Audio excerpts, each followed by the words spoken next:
3D design ve masak berni first project shoot apa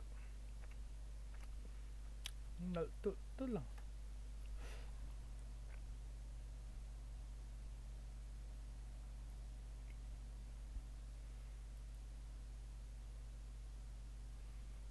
okay okay hi bol hi centimeter samga panga samga pathum vel ni ta bol khum zan tur ni kon a he thi eta hen akevo na tur kan eta bol hi 6 centimeter samga panga vel ni wangin etlai le line kar hi centimeter som sari bol chu kar zan thei don bichi bichi hei hi siam thatangai akwa ka da dan hi dikla hei hi eta hemi hi heta pani lama han vain vidlo dan tani lama ha vain vidlo tanga hei hi khuar lovin a pawng a ti ngai chan chu hetilai zoka hian hei hi ava para khania hei hi pawng ani chon 3D print don chon a support vel da chau ngai don ti zong hian tung zong kan dal chon tin a phek zong hian ten tluthlar thei se pawng om lo se chu thaden ol nal den print thei ta ni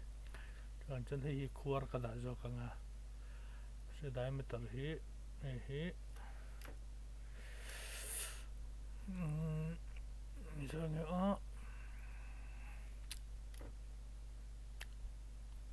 nu ka draw chop ani na lo khop men la cha thiam tel tlang na tel tlang edit lak nga draw soi re khop ma sketch edit tangai lo sketch edit tangai le si lo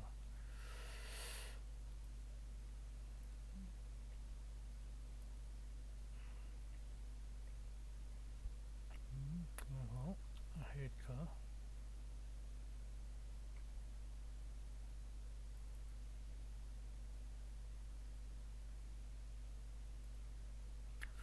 lo hi edit tangai jok tan he yo ni ka ta hian pat chuak la kan nem du jok tan tan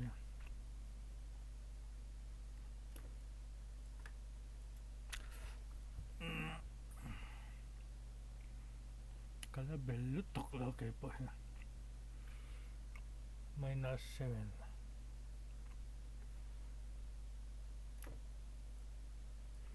-7 ren 4 vel lak ti la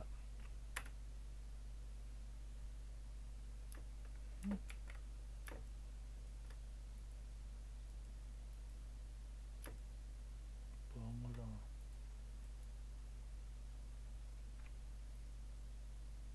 extrude to ne lo ma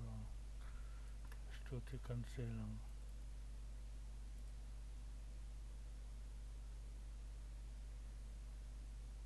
ni top tak me kan ni ve thawa sketch sa te ka lo le na delete da ne han delete anga sketch ti langila ai choji akanya han hol ka siam jok dan tan centimeter li lekin ta hol thui jong ni centimeter li ka du tan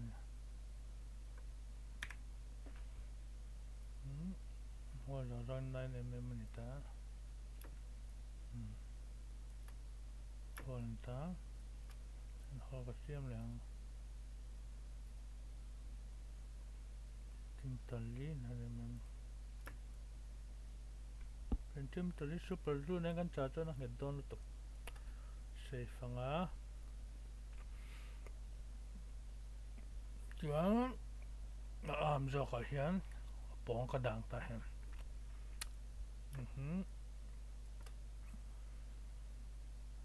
extrude na lai kha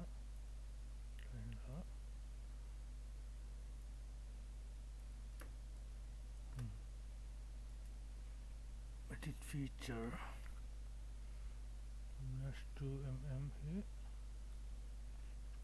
plus 2 tila dik milu mi feel it dikla thuk tul me tian ti zo kan ai li thada kan ne delete te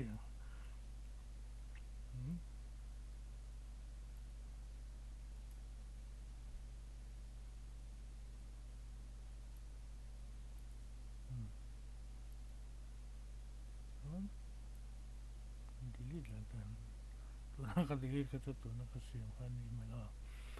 nan delete anga ta hian pawng ka siam jok ta ni ma se pawng kha khoi zo na nge siam tu kha sketch atang lo chan lang lo tam sketch ai ngan ti langa an extrude don tan yo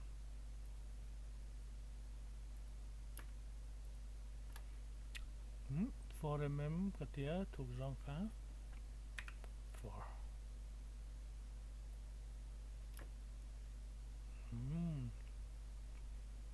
dik ta zai ma vô chen ang mil don lo ha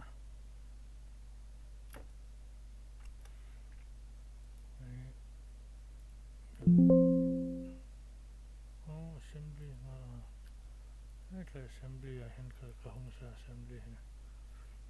thar siam le chu feedback thau ni he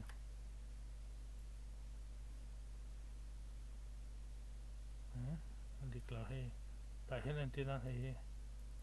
ko allo zo ka tang ta ni ta he ko ta lu zo ka tang ta chu ka update don ta ni ta hen khe ta ka ju edit kha assembly hen ra siam dang lamang he lu zo ka tang ta ni ne ha tuan omje chu 3D ka pin dong khan antinan ti hian do tu melam phek tharin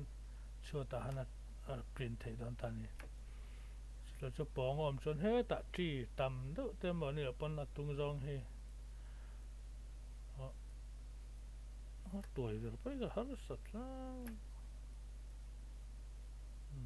thì dòng về là đã hình ai đòn ta ắt lục bật khăn print cả bối vết đòn ta nhỉ cái xiêm thật là cái export thật là ngay đòn cho nó pin hí hay hít chú hay mình không có vợ tôi hiện thì ta nhỉ kêu vợ kêu mor và vợ tôi mấy mấy hàng ta chân chú nghe lậu cả là plastic chachin ka print don chutin het vak don sila plastic chachin kina ka lenga 3D printer tleng trep to print tak takan har vak lo ni Fusion 360 UT pa injirin ulu to kan ang tapo hi kaskets dan hi chu thiam ho tan chan nui zatla ve ve galen ti me galen chin me nakin nu ya tapo hay chu katina sali tok lo katina sadde kha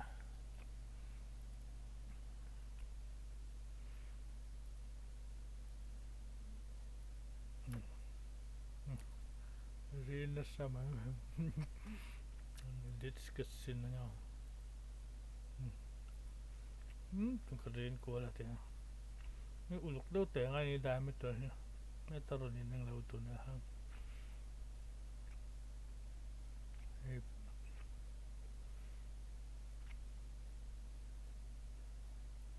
ahead po hi kan en chin lak and discuss ka discuss kun atira hetila thleng laki atira alien zo khi kam nga 52 aban kan pun ka ti chen laki ne bol kha kara ling ta lo ka dit thale ni boy ko thiam lo nan tuổi rồi to là thiếm thì thế là